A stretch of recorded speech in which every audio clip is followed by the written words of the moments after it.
the cycle bell ringing.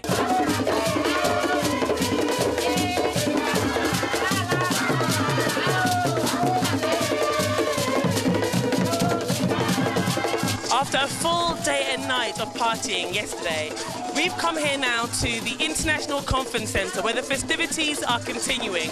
Tonight there's going to be a large dinner, a cultural band, as well as an international jazz station which has flown in from Atlanta. So I'm going to go and get in on some of this action.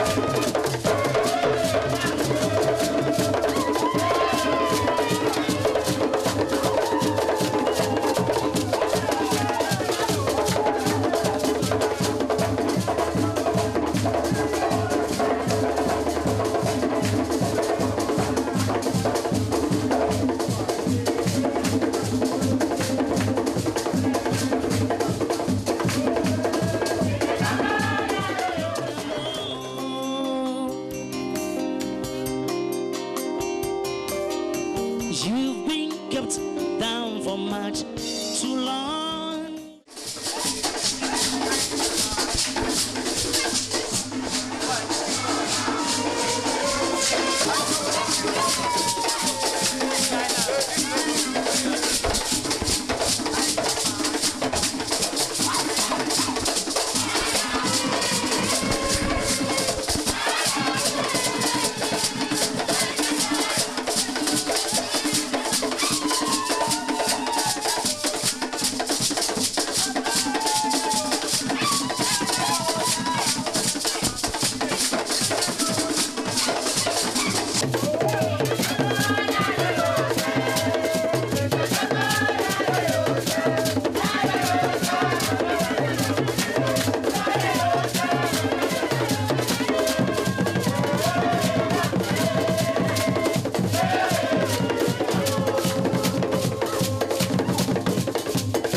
You'll be gone, leaves an empty home.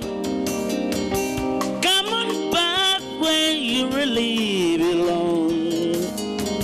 Don't forget you are welcome home, welcome home. You've been kept down for much too long. Start up please and say I am free. Don't forget you are welcome home, welcome home. Come with me on this happy trip back to the promised land. All will be happy again.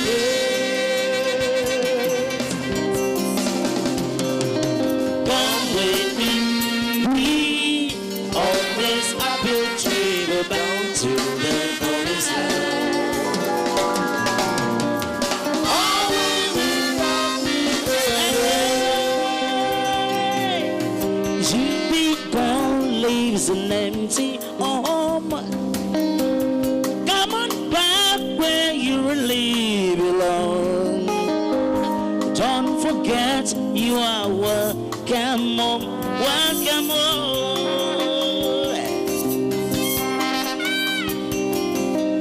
You've been kept down for much too long. Start up please and say I am free. Don't forget you are welcome home, welcome home. Yeah.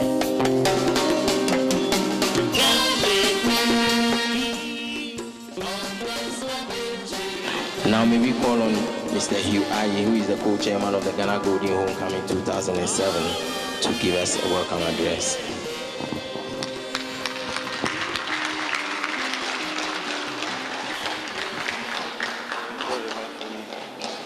Thank you, Mr. MC.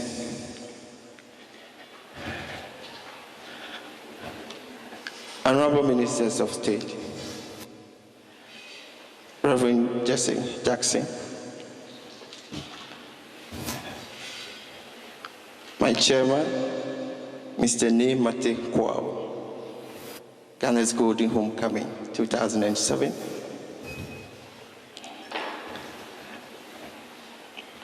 Mrs. Obetsebi Lamptey, and Miss Joyce Aryee, who had adopted me as one of her members of Parliament, members of Council of State, members of the Diplomatic Corps, distinguished ladies and gentlemen, good evening to all of you. It is a great honor and a privilege for me to welcome you all to this evening's ceremony. Ghana's Golden Jubilee and Ghana's Golden Homecoming celebrations are unique events which will forever remain fresh in our memories. The Golden Homecoming have brought back home many illustrious sons and daughters of the land and many talented Africans living in the diaspora. We have, during the short space of time, been able to expose to our brothers and sisters the investment opportunities available in Ghana. And we believe our brothers and sisters will avail themselves of these opportunities. The discussion between the visitors and the Ghanaian entrepreneurs, we believe, will materialize into concrete business ventures. With your investment in this country will help entrench your stay here. I also want to acknowledge the presence of our Ghana's Golden Homecoming International Coordinating Committee members from Canada, led by Dr. Peter Tay. From the United States of America, led by the chairman, Mr. Buddy Murphy, and Dr. Paul King. And the United Kingdom, led by Dr. Peter Chapo, who have all traveled to attend this evening function. Your Excellency, ladies and gentlemen, may you all enjoy this evening, and thank you.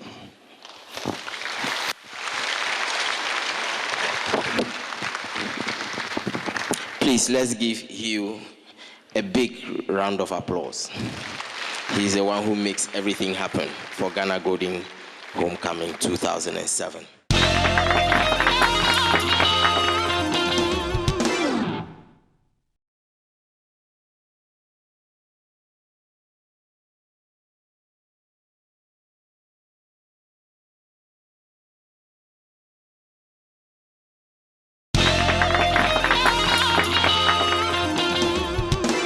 Now, I want to say that for a number of years in the U.S., we've had someone that we have looked up to that has been a trailblazer for many of us in the United States, who has worked with Martin Luther King for a number of years, who in the 80s, I took particular notice of him when I heard this slogan that he kept saying all the time, and really kind of stuck with me. He kept saying, "I am somebody." And this kind of really resonated through me, and we started working with him. And I lived in New Orleans, a city that was in the south of the United States, and worked with and coordinated a lot of the Rainbow Coalition activities with Reverend Jackson has championed and been the coordinator of since its beginning, its founder. And in 1984 and in 1988, Reverend Jackson made us all proud by running for the President of the United States. And in 1988, we shocked the world, and that came very close to showing people that we really are somebody if we come together and be as one people, somebody we know that we can do, and Reverend Jackson showed us. And I want to say that he is my chief. I've worked with him behind the scenes in the U.S. on many occasions, and I'm honored to have this opportunity to bring him here and present him here to you tonight. So I want you to give a warm welcome for the Reverend Jesse Jackson. Thank you. Thank you, Chief. Your Excellency, distinguished Dias guests, diplomatic corps, and chiefs who are present tonight. It's such a joy to be with you on this occasion, on this historic occasion. This time, 50 years ago, the world rejoiced because a blow to colonial oppression had been landed, and lay slain in our wake was the British Empire's subjugation of this great nation, Ghana. Dr. Martin Luther King Jr. was here on that occasion. Dr. Du Bois would have been here. He was not allowed out of the country. Dr. Ralph Bunche, Nobel laureate, was here. Representative Congressman Adam Clayton Powell was here. Representative Congressman Diggs was here. A. Philip Randolph was here. John Johnson from Johnson Publishing Company was here. And Vice President Richard Nixon was here on that occasion. Because it was such a world-shattering event, we all found such joy and such sustenance in the victories. In many ways, this is the 50th year anniversary of the heroic victory of the human rights struggle in the world. It's a non-stop journey from President Nkrumah in Ghana to Mandela's liberation in 1990, we never really stopped in the struggle to decolonize Africa and to end legal apartheid in America. Now tonight we co-generate our strength for the next phase of our struggle. But now our struggle is the struggle for adequate aid and fair trade and debt relief. A struggle for investment strategies that matter, a time to organize the west of Africa and the American Western democratic forces to invest in this country as it ought to be invested in. Africa has so much to offer America and the world. And Mr. Minister, Africa is the creditor. The U.S. and Europe are the debtors. Africa supplied the raw material base, the gold, the diamonds, the cocoa, the coffee, the bauxite, the precious minerals, the oil, of 300 years of work without wages. And so the wealth of Europe and the wealth of America is built upon the backs and built upon the bounty of Africa. So we seek tonight to redress those grievances with some plan for cooperation and coexistence and not co-annihilation. I say as I close, I wish so much tonight. We're spending about $10 billion a month in Iraq trying to secure the freedom, quote unquote, of 20 million people. But there are 500 million in Africa. If we had debt relief in Africa and the Iraq war budget spent in Africa, we would end this crisis in the next 5 years. And so tonight we come as freedom fighters saying that the struggle for human rights, the struggle for justice is not back in the day, it is right now. I want to say, Mr. Minister, that you are reaching out to the diaspora so much on time. We flew from Chicago to New York and down here in 9 hours on a non-stop flight from Delta. The fact is there should be more airlines flying daily in Ghana, bringing more people. And I would say, as a shout out to all Ghanaians, that no matter what stature you have now, your base that you was launched from was Ghana, and this is where you must land. Even the bird, the honeybee, which is said not to have a brain, the honeybee gets nectar from a flower, but it doesn't just fly away, it drops pollen when it picks up nectar, so it can regenerate it. Even the honeybee feeds the flower that it robs.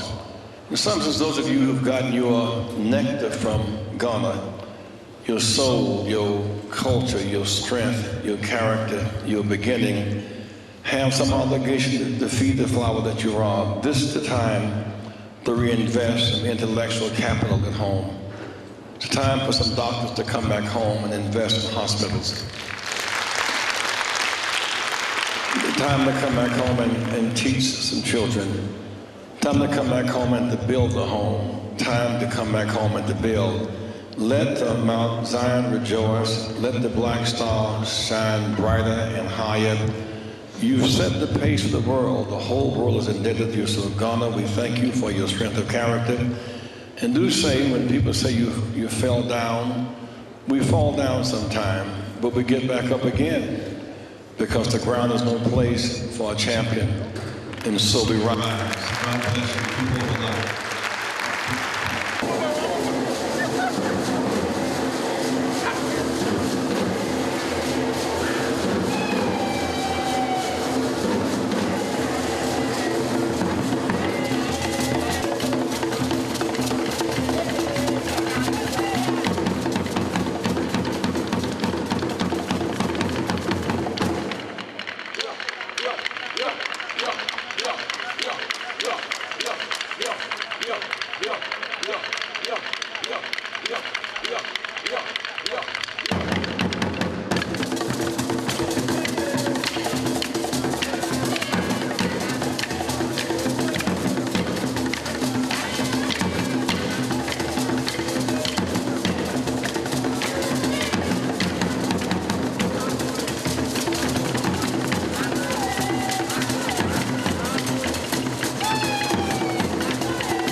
50 years ago, yesterday, at a spot not many yards from where we are sitting tonight, Kwame Nkrumah, watched by Dr. Martin Luther King, declared that the independence of Ghana is meaningless without the total liberation of Africa. And by extension, he meant Africans.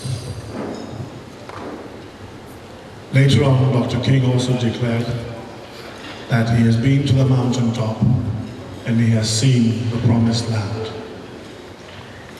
Ultimately, what Nkrumah was talking about and what Dr. King was talking about were really the same things. They were talking about a world in which the African took his full place, his and her full place, took a proper role, the role of a fully equal partner in the world. They were talking about a world in which the Africans would be fully emancipated and completely free and able to use that which God had given them, the talent and the power that God has given them, the wonderful power that we have, the power of love. 50 years later, we're at a situation where Africa and Africans everywhere are, quote, unquote, independent. But we're still at a level where no Africans anywhere are yet totally liberated, are yet fully emancipated. Nobody is going to emancipate us, we must emancipate ourselves. And one of the things that we have to do, if we're going to really claim our rightful place on the world stage, is we have to do something about this continent. We have to move this continent from being what I describe it as a continent at which you point at with your left hand to a continent at which you point at with your right hand in pride.